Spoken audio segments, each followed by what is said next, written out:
Di dalam perbedaan kalimat yang kemarin telah kita bahas tentang wajibnya atas seorang muslim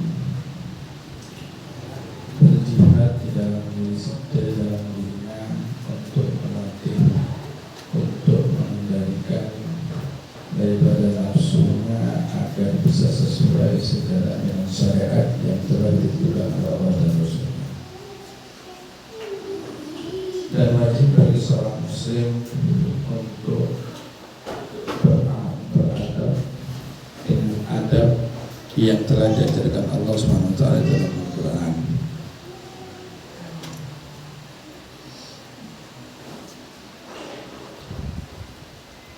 Maka di pembahasan yang saat ini kita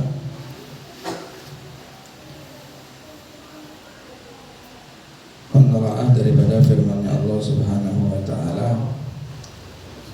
Wa qala ta'ala walaula an sabbatnaka laqad kita tarkan ilaihim syai'an qalila.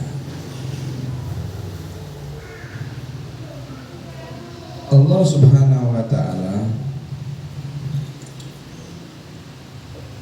beberapa kali mengingatkan Nabi Muhammad sallallahu alaihi wasallam tentang hendaknya berhati-hati dengan orang-orang munafik. Di pertemuan yang seayat dan sebelumnya, ketika Allah memberitahu kepada Muhammad sallallahu alaihi wasallam afdhala an kalimatin dalahum, dengan memberi izin kepada mereka tentang ketidakikutsertaannya mereka di dalam peperangan, Allah sudah menyebut dengan afdhala anka. Lantas Allah kembali memberitahukan kepada Muhammad sallallahu alaihi wasallam, jikalau Allah Subhanahu wa taala tidak menetapkan, tidak menguatkan hati Nabi Muhammad sallallahu alaihi wasallam, niscaya engkau akan hampir-hampir mendekati atau condong kepada mereka orang-orang munafik itu.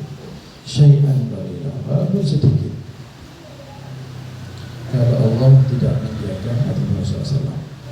Tapi Allah menjaga, jadi hati Nabi Muhammad SAW tidak sampai terpaut kepada mereka, tidak sampai masuk di dalam bujuk rayu tipu daya mereka.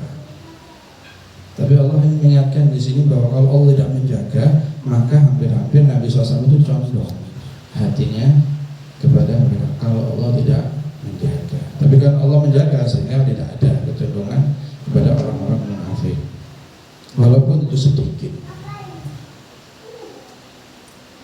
Ini menunjukkan bahwa saking harus waspadanya Nabi kepada orang-orang munafik.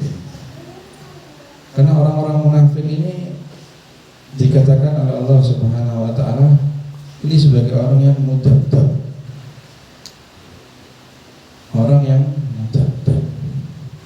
Allah Subhanahu wa taala berfirman di dalam Al-Qur'an, mudabdabina baina dzalik la ilaha ula'i wa la ilaha ula'i wa man yudlillah falan tajid lahu sabila. Orang munafik ini mudabdab, berubah-ubah kayak apa ya? Makhluk berubah ya, penguat berubah-ubah. Dia kono ngomong A, dia kono ngomong B, dia kono C, dia gini D. Berubah-ubah, tidak pernah tetap. Dikatakan kafir ya itu kafir karena dia masih dalam agama Islam, masih bersyahadat dia. Dikatakan Islam tapi dia ingkar kepada firman Allah. Repot ini, tengah-tengah ini. Baratnya musuh ini di dalam selimut. Mata ini gak langsung deg-degan untuk membuli ditusuk. Loro ya. Kalau dikhianati itu kan sakitnya tuh di sini kan begitu ya. Terus ketok terang-terangan karuan wis. Musuh ketok jelas iku wis enak, sing arep. Aku B wis mari siji. Nah, tengah-tengah iki sing repot iki abu-abu gak kono gak kene. Ini orang-orang mudah tidak punya kejelasan. Bala kafir, bala Islam. Dia tidak dimasukkan golongan orang-orang mukmin, orang Islam tidak masuk golongan itu, juga tidak masuk golongan orang kafir. Di tengah-tengah. Dan orang-orang munafik ini sudah dinas oleh Allah Subhanahu wa taala bahwa mereka tidak akan bisa mendapatkan petunjuk kebenaran. Allah Subhanahu wa taala telah mencabut taufik daripada mereka. Pertolongan iki wis gak ono. Orang munafik wis kon warayo poe. Engkau nasihati seperti apapun, engkau gono hujat dalil poe, mereka tidak akan mempercayaimu dan engkau nggak akan bisa bawa mereka kepada kebenaran. Allah ingin menegaskan kepada Muhammad SAW seperti itu. Bahwa misalnya kan nggak izin pun mereka pasti nggak akan melakukan. Kalau nggak akan izin ya bodoh aja gitu loh. Karena mereka ini orang munafik, terus nggak iso gitu loh katanya Allah. Memang sudah seperti itu. Jadi nggak akan bisa dikirim kepada kebaikan. Maka harus tinggalan terus mesti sana bukaan gitu. Allah ingin membuka mereka, tabir mereka tutup lagi loh sing munafik, terus biarkan dia keluar daripada kelompokmu sehingga dia tidak akan merusak di dalam. Repot kan mau ya, tidak berjuang merusak, tidak ini gembosi, wah repot iki wis. Sini wis kencang-kencang koncone wis kencang-kencang siap-siap, sini iki gembosi. Akhirnya gak semangat untuk berangkat. Akhirnya kurang semangat. Ini orang-orang munafik bermuka dua. Makanya perlu diwaspadai. Sehingga Allah perlu menguatkan hati Nabi Muhammad SAW. Perlu diperkuat oleh Allah agar tidak ada kecondongan walaupun sedikit. Titik lo ojo sampai pada orang munafik. Bahkan dikatakan di dalam firman Allah yang lain, kalau takut mau ojo lombo lo ojo belak saking anunya. Pengaruhnya besar orang munafik ini. Bisa membawa, bisa ngatuti, bisa orang ini terbawa dan bisa melakukan terjebak pada hal kebaikan, kepada keburukan orang munafik ini. Makanya perlu sangat diwaspadai orang-orang munafik ini. Gak ketok soalnya, ketok jelas kan enak. Musuh ketok jelas ini mas mari, jelas. Tapi gak ketok ini susah melawannya. Dan itu ada di orang munafik. Bahkan Nabi SAW mengisyaratkan orang-orang munafik ini di dalam 3 golongan ciri-cirinya. Maka Nabi SAW mengatakan dalam suatu hadis, ayatul munafik ini ada 3. Ini yang disebutkan oleh Nabi. Sebetulnya ada banyak, cuma Nabi menyebutkan di sini 3. Ayatul munafik salah satu. Di antaranya apa? Nek ngomong gitu Ustaz Wahid hadasa kata apa? Ustaz ngomong gak tahu tepat. Jadi mau ngomong dirinya apa dia enggak. Ngomong misalkan Nabi seakan-akan iya Nabi aku sakit, aku tak mau berperang sebagainya. Ngomong itu dusta padahal. Atau mereka mampu, memang tidak mau berperang memang tidak dalam berjuang. Tidak, ayo emang ini bisa deh.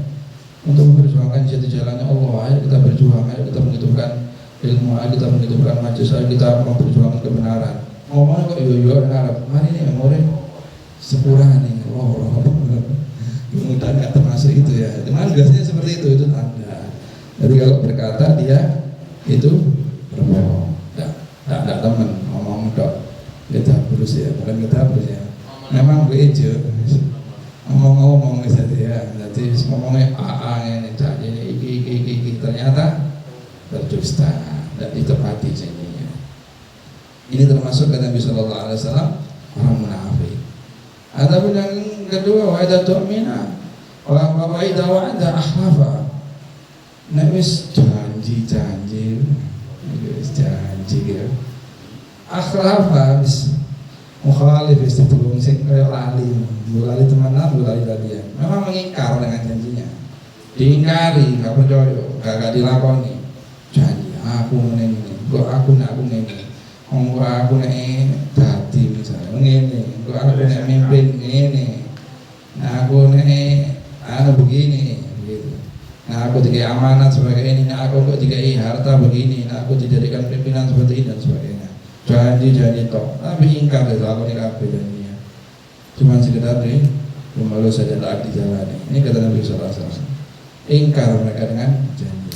Kalau diberi amanat, terus khianat orang janji. Tidak akan menjalankan amanatnya dengan baik. Khianat termuka dua. Mereka B. Orang-orang ini khianat. Tidak akan bisa dipercaya. Terus sampai kapanpun karena percayaannya sama munafik, tak bakalan bis. Nasihat atau nama dewa, bis pancet gitu bis. Karena sudah tidak menjadi hujah, sudah menjadi sunatun. Orang munafik ini tidak akan bisa kembali. Karena apa? Karena sudah diambil taufik dari mereka ini. Oleh Allah diambil taufik, pertolongannya Allah diambil. Taufik ini bisa menjalankan hidayah. Allah hidayah karena taufik gak bisa melakukan ini. Ada hidayah petunjuk di jalan kebaikan, tapi tidak ada taufik pertolongan dari Allah untuk melakukan kebaikan, gak bisa. Butuh taufik ini dibutuhkan. Nah ini taufiknya harus diambil, pertolongannya diambil untuk menjalankan kebaikan ini, untuk kekuatan kita semangat, kita datang, punya tenaga, punya waktu. Ini taufik, ini pertolongan dari Allah semua ini. Kita hadir di sini ini karena taufik dari Allah. Kalau tidak bisa menjalankan ketaatan, akan bisa kalau ada taufik dari Allah Subhanahu wa taala. Lah ini taufik ini untuk menjalankan kebaikan ini dicabut oleh Allah. Untuk orang-orang munafik ini dicabut oleh Allah. Soalnya wis, makanya wis kandang sampai pegel wis pancet seperti itu aja. Makanya apa harus tinggalkan katanya Allah. Wis atau ustaz atau kelompokmu gitu. Wis tinggalkan mereka. Saya akan bisa kembali percuma. Untuk kejar kebenaran akan bisa mereka. Supaya Allah SWT gitu memberitahu kepada Muhammad Sallallahu Alaihi Wasallam tentang keburukan yang mereka lakukan. Maka Allah mengatakan apa orang-orang mereka ini? Di mana tempatnya orang-orang mereka? Allah SWT mengatakan innal munafiqina fi darkil asfali minan. Orang-orang munafik ini saking nemene, saking Allah membenci, memurkai orang-orang munafik ini ditempatkan di neraka yang paling bawah, di bawahnya orang-orang kafir. Orang kafir kan sudah ingkar. Nah ini loro ingkar dengan Allah, tapi seakan-akan tidak ingkar. Dua keburukan yang dia lakukan sehingga ditaruh di neraka yang paling dalam. Ada 7 tingkatan neraka ini. Ini paling isor dewi. Tidak kira asfal menanar. Kerain rokok. Wis pol wis isor dewi. Ini sore wong kafir. Jadi adabnya lebih pedih daripada adabnya orang kafir, orang munafik ini. Dan ini kita harus waspada. Introspeksi masing-masing diri kita. Kita khawatir termasuk ada dalam diri kita ada penyakit nifak. Penyakit orang-orang munafik. Karena banyak diantaranya apa? Malas ibadah, malas ibadah, malas bertakwa kepada Allah lagi. Kita khawatir bahwa dalam hati kita ini ada kemunafikan. Kita tahu ini perintah, kita tahu ini larangan, tapi kita langgar. Kita khawatir kita termasuk orang-orang munafik yang ingkar pada perintah Allah. Ini harus waspada, kita tidak terlepas daripada itu. Orang-orang muslim, orang-orang tidak terlepas daripada itu. Kita harus selalu introspeksi diri kita minta pertolongan dari Allah, iman dari Allah. tempat-tempat seperti ini, majelis berzikir, ini untuk menghilangkan sifat-sifat itu, untuk menghilangkan kemunafikan dalam diri kita, untuk menghilangkan itu semua. Ya perlu seperti ini untuk mendapatkan petunjuk dari Allah Subhanahu Wa Taala. Makanya perlu majelis ini untuk menyirami hati, menjaga kedekatan dengan Allah Subhanahu Wa Taala. Karena ini sangat luar biasa, tidak mampu kita. Allah sampai menjaga dengan Muhammad SAW. Ini kalau kita Nabi dijaga sama Allah supaya tidak kena sifat-sifat seperti itu. Nah kalau kita seperti hubungan dengan orang-orang seperti itu, insya Allah sampai kita duduk dengan orang-orang seperti itu. Bahkan mungkin kita termasuk di dalamnya. Alhamdulillah yang baik. Maka kita terjawabkan daripada penyakit-penyakit munafik. Karena Allah SWT mengatakan ini orang munafik darkil asfal minan nar. Falan tajid lahu sabila, dan mereka akan tersesat. Tidak akan bisa kalau mampu untuk menuju mereka ke jalan kebenaran. Tidak akan bisa. Walan tajid lahu nasira, dan tidak ada penolong baginya. Walan tajid lahu nasira, tidak akan ada penolong bagi orang-orang munafik ini. Ketika Allah mengatakan dalam neraka yang paling dalam dan tidak akan ada yang bisa menolong mereka. Karena apa? Karena kesalahan mereka ini gak bisa ditolong. Karena kesampakan ini sudah tidak bisa ditolong. Makanya kita harus waspadai daripada sifat-sifat munafik ini. Mudah-mudahan Allah Subhanahu Wa Taala menjaga kita daripada sifat-sifat munafik, daripada sifat-sifat yang menjauhkan diri kita dari Allah Subhanahu Wa Taala dan daripada Rasulullah SAW. Mudah-mudahan kita selalu berada dalam taat, dalam pertolongan, dalam taufik dan hidayah selalu dari Allah Subhanahu Wa Taala. Dan mudah-mudahan kita disenangkan hati kita, dimudahkan langkah kaki kita untuk menghadiri hal-hal yang baik, untuk hal-hal kebaikan, untuk mendekatkan diri kepada Muhammad SAW dengan memperbanyak salawat kepada Muhammad sallallahu alaihi wasallam. Wallahu a'lam bishawab. Subhanakallahumma bihamdih wa astaghfiruka wa atubu ilaik.